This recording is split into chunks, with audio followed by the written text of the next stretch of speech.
¿Lo tienen? Amén.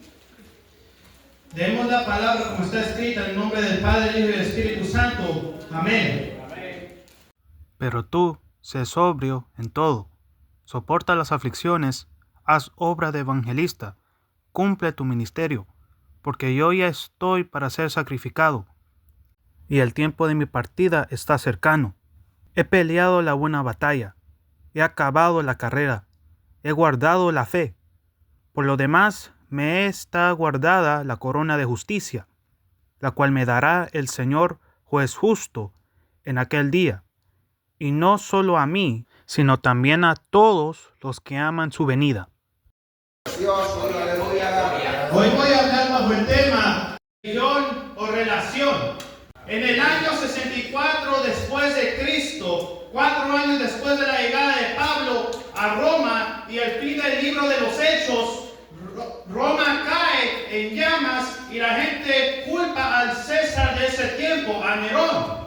Se dice que mientras la ciudad se quemaba, el emperador estaba con su arpa tocando con felicidad. Si esto es cierto o no, solo Dios lo sabe. Lo que sí se sabe en la historia es que Nerón era un hombre loco y sangriento. Cuando el gran incendio de Roma ocurre, en vez de tragarse la culpa a él mismo, él le echa la culpa a la iglesia del Señor, diciéndoles a los romanos, los cristianos quemaron la ciudad. Y gracias a esto se desataría la primera persecución dirigida directamente del Imperio Romano. Y en esta oleada de persecución caerían mártires, Pablo y Pedro y muchos otros cristianos en ese tiempo. Y se cree que en este mismo tiempo, mientras Nerón comenzaba con sus locuras contra la iglesia del Señor, Pablo describe a Timoteo la segunda carta. Dice en 2 Timoteo 1, 6 al 8. Por lo cual te aconsejo que avives el fuego del don de Dios que está en ti por la imposición de mis manos. Porque no nos ha dado Dios espíritu de cobardía, sino de poder, de amor y de dominio propio. Por tanto, no te avergüences de dar testimonio de nuestro Señor y de mí, preso tuyo, sino participa en las aflicciones por el Evangelio según el poder de Dios. Aleluya. Y aquí Pablo le está animando al joven Timoteo que siga hacia adelante, que avive el fuego de Dios que había en él y que con la persecución que se estaba levantando en este momento en la historia, Pablo le está diciendo: no te avergüences del Evangelio. Y ahora le digo a la iglesia y a los jóvenes: no nos avergoncemos del Evangelio, sigamos hacia adelante diciendo al mundo: Jesús es Rey. Aleluya. Y ahora estamos viviendo en los últimos tiempos. Estamos viendo cómo está viniendo más cerca la venida del Señor. Con esto, tristemente, la gente no quiere saber más de Dios. Están volviendo más hostiles al Evangelio. Ahora mismo, Satanás ya no está ocultando sus intenciones. El diablo muestra su cara y no nos damos cuenta. En nuestras televisiones, en nuestros electrónicos, en nuestras mismas escuelas, el diablo se está presentando y nosotros no nos estamos dando cuenta, ni se está intentando esconder y no nos estamos dando cuenta. Como hemos visto estos últimos tiempos, las cosas se han puesto duras y feas. Muchas cosas han querido empujar que van en contra de la palabra del Señor. Pero ¿saben qué? No se pongan tristes, porque la venida del Señor viene. Aleluya. Esto es solo principios de dolores. Mas Jesús dijo en Mateo 24, verso 6, esta parte: mirad que no os turbéis, porque es necesario que todo esto acontezca.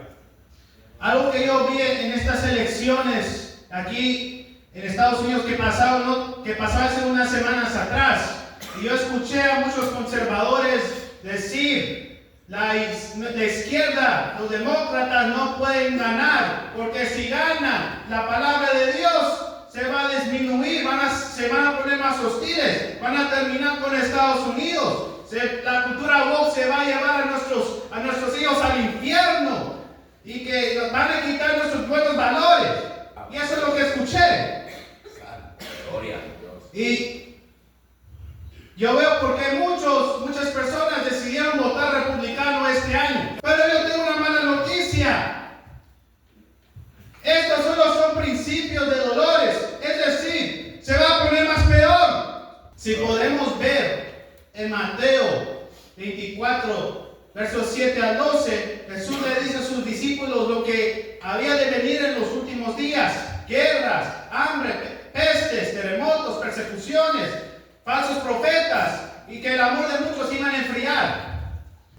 Mas Jesús dijo en Mateo 24, 13: mas el que persevere hasta el fin, este será salvo. Aleluya.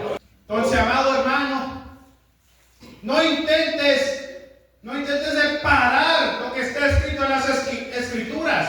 Esto es lo que están intentando hacer muchos, intentar que las escrituras se separaran. Yo sé, es triste ver las cosas yendo mal en peor, pero tiene que pasar porque está escrito en la palabra del Señor.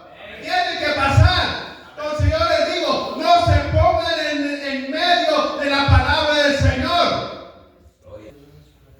Pues yo les digo, procura ser salvo, procura buscar a Dios, procura decirle a este mundo lo grande que es Dios, que no te avergüences del Evangelio, predique y vive la palabra del Señor como está escrita, que no te importe lo que el mundo te diga, que no te importe las pedradas físicas o psicológicas que te quiera tirar este mundo. Predica el Evangelio hasta el último suspiro. Mis primeras palabras son Cristo y mis últimas palabras son Cristo. Procura tener una relación con Jesucristo, no religión, pero una relación con Cristo, porque religiosos hay muchos en estos días. Mas lo que importa más que tener ritos o lo que sea es tener una conexión directa con el Señor. Si podemos ver en el tiempo antiguo, aleluya, desde que los judíos regresan de Babilonia hasta el tiempo de Jesús, el judaísmo estaba dividido en 5 ramas, pero como nosotros ahorita estamos predicando la palabra del Señor y no enseñando historia, pues me voy a enfocar en las dos que nos abren la palabra del Señor: los fariseos y los saduceos.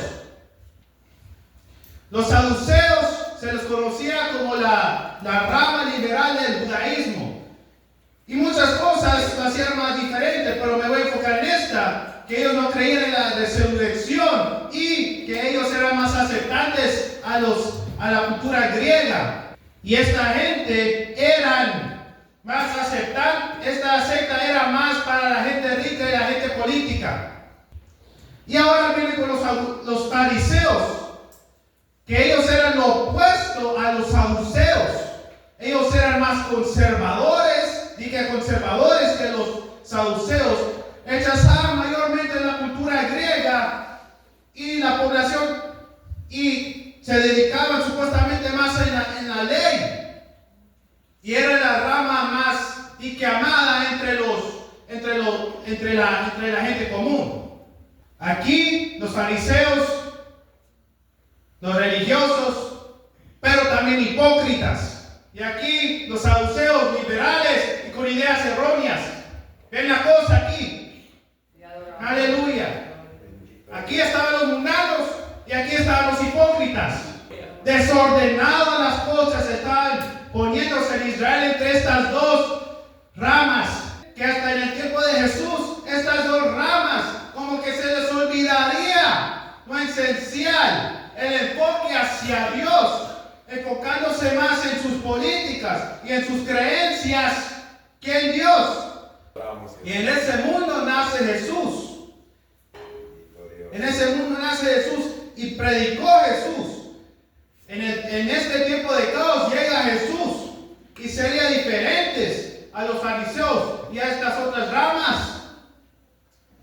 Él llegó para recoger las ovejas de Israel hacia Dios, llevarlos hacia Dios.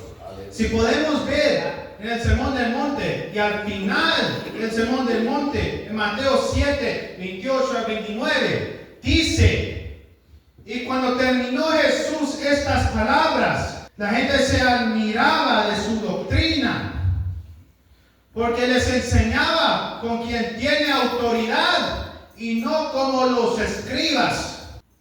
¿Por qué se maravilló la gente? Porque el maestro de maestros, el rey de reyes y el señor de señores enseñaba con autoridad y poder, no como los escribas, no como los fariseos, no como los religiosos que abrían el Pentateuco o el Torah para leerlo, solo por leer, pero con autoridad, para llevar a su oveja de Israel hacia Dios, hacia el Padre.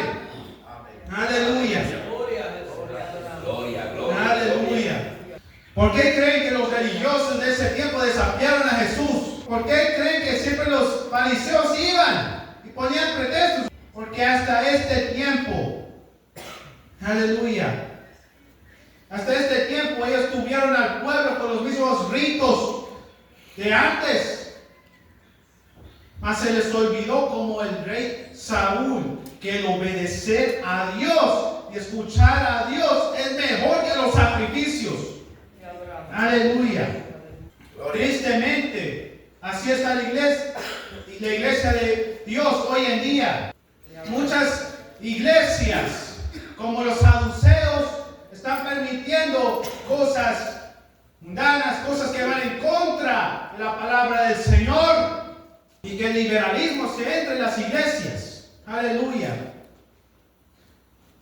Que no seamos como esos que permiten que las cosas de allá afuera entren a la iglesia solo para atraer a la gente, pero que nosotros nos mantengamos en el Señor y que sigamos siendo de sana doctrina, pero que tampoco seamos nosotros, que nosotros no seamos como los fariseos, que sean solo de sana doctrina, pero hipócritas al mandato de Dios, pero que nosotros seamos de sana doctrina y que escuchemos el mandato de Dios, no solo leer la palabra del Señor, no solo cantar por cantar, no solo predicar por predicar, pero vivir la palabra, vivir como Dios quiere que uno viva. Aleluya. Que no seamos más mundanos y que nosotros no seamos hipócritas.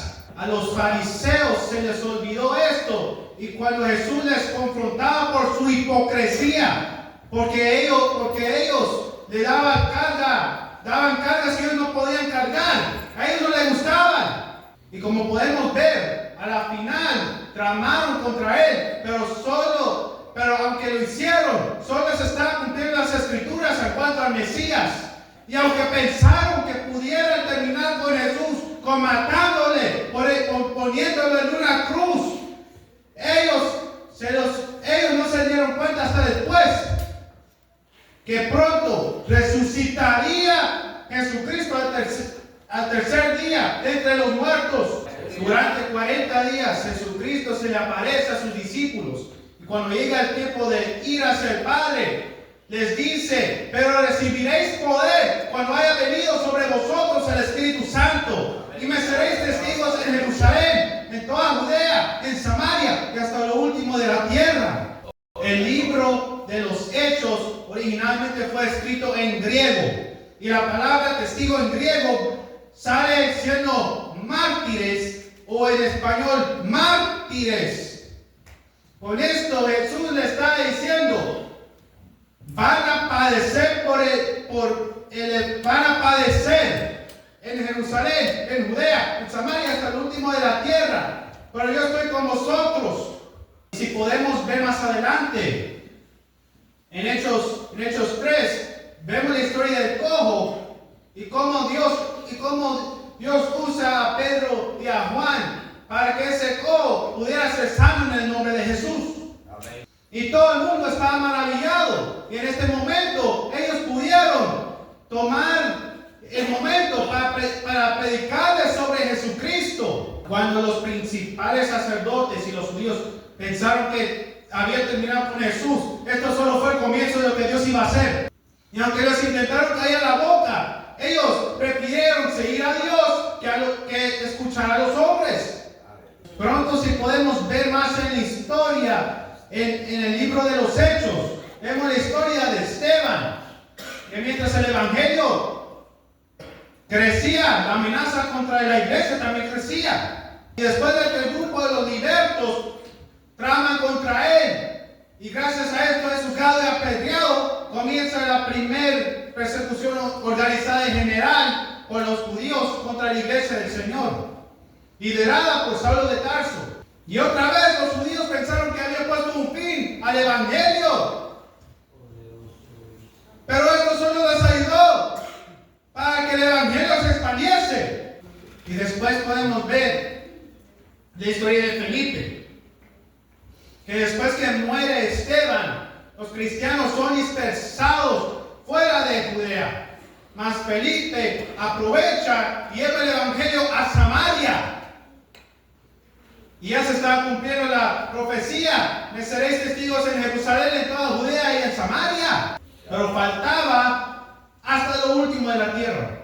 Pronto, un ángel del Señor habla a Felipe y lo manda al sur, hacia Gaza, hacia el desierto.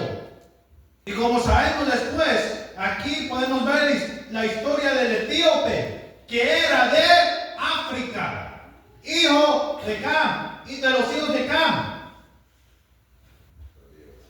Y mientras el etíope intentaba de entender lo que decía el libro de Isaías, Felipe aprovecha y le predica la palabra del Señor. Tanto así que ya pudo entender el etíope del que se estaba hablando en esa escritura, era de Jesucristo. Y al escuchar esto, él fue salvo. Y luego, después, en el capítulo 10, vemos la historia de Cornelio, que era un centurión romano. En este tiempo, Roma estaba situada en Europa, en África y en Asia. Pero los romanos eran originarios de Europa, hijos de Jafet. Aunque por mandato de Dios, Cornelio manda a llamar a Pedro. Y Dios en este tiempo trata con Pedro. Pronto en una visión, ve animales inmundos Pedro. Y comienza a escuchar una voz que decía: mata y come. Y él le respondía: no, porque es inmundo. Y dice la palabra que mientras pensaba en esto, llegan los hombres que Cornelio había mandado. Y ahí el Espíritu Santo le comienza a decir: ve, porque yo los he mandado, yo los he enviado. Sepan que hasta este entonces, y en la costumbre judía en el día de hoy, es ilícito que un judío se junte con un gentil. Mas Dios le mostró a Pedro, él tuvo que hacerle entender que Dios no tenía acepción de personas y que no llamase a ningún hombre común e inmundo, que como Cristo dio su vida en la cruz por los judíos, Él también dio su vida por los gentiles.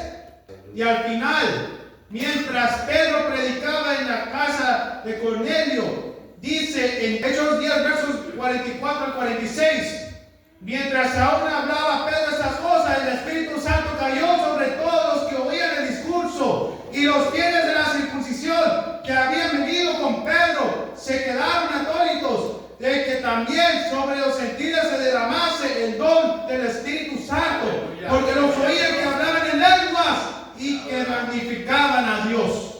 Ellos pudieron entender que Dios no tiene acepción de personas y que Dios busca al que Él quiere buscar. Aleluya. Que como Pedro, que nosotros podamos entender que no hay que menospreciar a las personas de afuera, que como Cristo vino por nosotros, Él vino también por ellos. Y me seréis testigos en Jerusalén, en toda Judea, en Samaria, hasta lo último de la tierra. La última parte ya se estaba cumpliendo.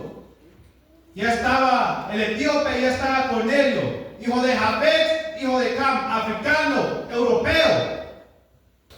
Mas tenía que ser cumplido esto al pie de la letra. Que Dios tenía que levantar, Cristo tuvo que levantar Tuvo que levantar a alguien para que predicara el evangelio, no a forasteros dentro de la tierra de Israel, sino a forasteros fuera de la tierra de Israel, fuera de los parámetros de Israel, hacia el mundo entero. Y de todas las personas, escoge a Saulo de Tarso, el Saulo del perseguidor, que mientras iba con esa crueldad contra la iglesia para perseguir a los cristianos hacia Damasco, Cristo lo para y cambia su vida, cambia el rumbo de Saulo, de ser Saulo el perseguidor, a Pablo el adorador. Amén. Aleluya. Después llega a Antioquía, donde Dios separa a Pablo y a Bernabé para hacer su primer viaje misionero. Y después de tener un desacuerdo con Bernabé, se llevó a Silas y a su segundo viaje misionero. Luego va a su tercer viaje. Y hasta este entonces él llegó, él pudo llegar a evangelizar lo que hoy es Turquía y Grecia, que en ese tiempo eran más griegos que vivían en estas áreas con costumbres diferentes. Mas Dios lo tuvo que llevar ahí porque había almas que salvar. Pronto llega a Jerusalén y es arrestado. Apela al César para ser juzgado y va rumbo hacia Roma, donde llega una gran tempestad que destruye el barco donde estaban ellos. Mas Dios usó eso para llevar a Pablo hacia la isla de Malta para llevar el evangelio. Y pronto llega a Roma y ahí sigue con su misión, el predicar el evangelio. Y ahora no solo predicó en Turquía y en Grecia, sino en Malta y en Italia. Gloria a Dios. Y me seréis testigos en Jerusalén, en toda Judea, en Samaria y hasta lo último de la tierra. Y si podemos ver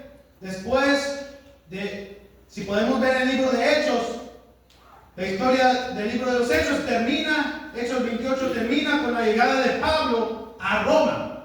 Mas lo que Dios había comenzado no se había terminado en Hechos capítulo 28, porque siguió y aún sigue, y aquí aún está el evangelio. Podemos ver pronto en este periodo, Pablo le comienza a escribir a las iglesias y a pastores jóvenes como Timoteo, dándoles señales de esperanza de que Dios estaba con ellos, que se arrepintiesen de sus pecados, amonestándoles, guiándoles a los caminos del Señor. Y aunque fueron dirigidos estas epístolas directamente para ellos primeramente, estas palabras también son para la iglesia del Señor de estos días.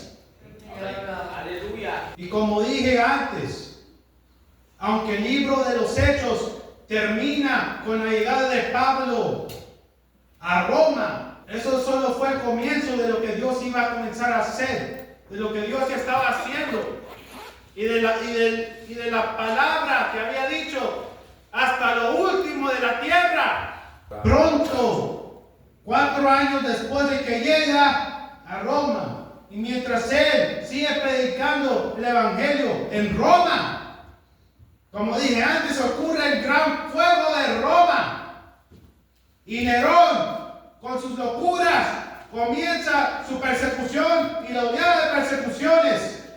Cuando escribe Pablo la segunda carta de Timoteo, aleluya, que avivara el fuego de Dios, el don de Dios que estaba en él. Y si podemos ver en este punto en la historia, esto no era solo de religiosidad o de religión, sino una relación con Dios.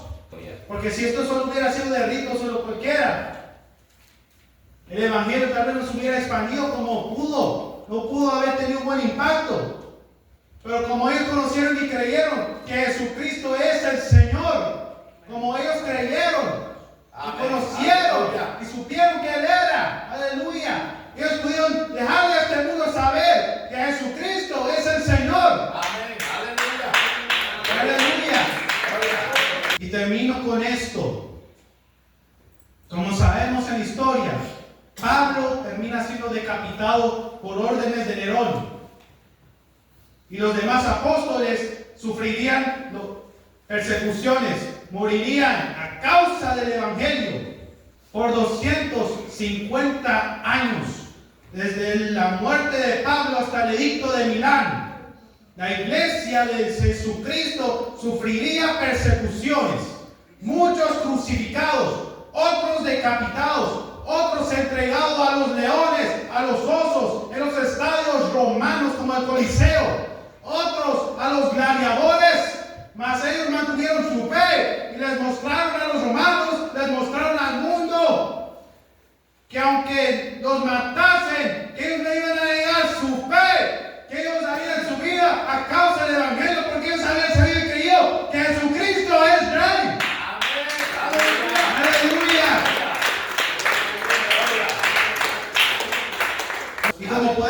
Y como en el libro de Éxodo, mientras más los oprimían, más se multiplicaban.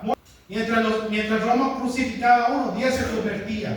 Mientras entregaban uno a los leones, los perros, lo que sea, más se multiplicaban. Mientras más los entregaban a los gladiadores en el Coliseo, muchos cristianos, aunque los tirarían a los leones, lo que sea, gritaban: ¡Maranata! ¡Cristo viene! ¡Maranata! ¡Mi Dios viene en las nubes! ¡Maranata! ¡Mi Dios es real! Y al escuchar la población romana o la gente, lo que los cristianos decían, la diferencia entre ellos y los demás, que no tenían miedo, que con su sonrisa le mostraban al mundo: mi Dios es real, yo amo a Cristo. Al ver esto, ellos dirían en sus corazones: ¿qué creen? ¿Qué creen ellos? Yo quiero ese gozo, yo quiero esa paz, yo quiero esa tranquilidad. Y cuando descubrirían cuál fue la razón, oh Dios mío, aleluya, se expandería el Evangelio por todo Europa, África y Asia, aleluya. Aleluya. Qué bueno es el Señor, aleluya. En vez de que Roma enterrase la iglesia enterró la antigua Roma. ¿Y por qué creen que ellos pudieron contra esas amenazas? Porque ellos supieron y creyeron quién era Jesús. No solo haciendo ritos, no solo haciendo las mismas costumbres, no solo cantando santo, santo, santo, sino en vivir la palabra. Y algo nuevo que esto no se vio en el judaísmo, que el Espíritu Santo morase en uno, mostrando testimonio que Cristo está con uno. Y para resumir la historia, desde Judea se esparció por el Imperio Romano, que estaba en Europa, en Asia, en África. Faltaban los continentes de América, Australia y el Pacífico. Después de que el Evangelio llega a Europa en el tiempo de colonización, llega a las Américas. El Evangelio llega a las Américas. Y después de las Américas a Latinoamérica. Y de Latinoamérica a nosotros. Aleluya. Gloria a Dios. Que nosotros podamos vivir conectados con Dios y no a los ritos o a las costumbres. Que nosotros podamos vivir para Dios y como Él quiere que uno viva. Aleluya. Amén. Aleluya. Amado hermano, Cristo viene pronto. Amén. Que podamos tener nuestras vidas rectas delante de Dios. Que nosotros podamos vivir no por la religión, no por los ritos, pero teniendo una relación con Jesucristo. Amén. Aleluya. Pongámonos de pie. Aleluya.